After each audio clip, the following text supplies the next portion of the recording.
2022 সালের আদমশুমারি অনুযায়ী চট্টগ্রাম জেলায় জনসংখ্যার দিক দিয়ে 6,41,089 জন জনসংখ্যা নিয়ে প্রথম স্থানে আছে ফটিকছড়ি উপজেলা। 5,38,593 জন জনসংখ্যা নিয়ে দ্বিতীয় স্থানে আছে বাঁশখালী উপজেলা।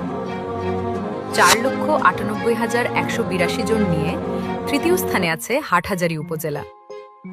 4,72,794 জন নিয়ে চতুর্থ স্থানে আছে মিরসরাই উপজেলা।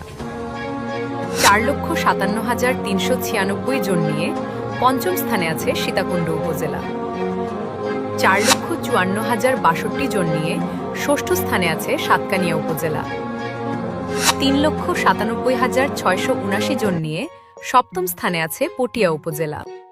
3,96,358 জন নিয়ে অষ্টম স্থানে আছে রাউজান উপজেলা। 3,92,904 জন নিয়ে নবম স্থানে আছে আমাদের রাঙ্গুনিয়া উপজেলা।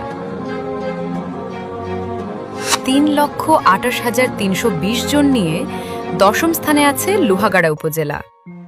3,27,564 জন নিয়ে 11তম স্থানে আছে সন্দ্বীপ উপজেলা।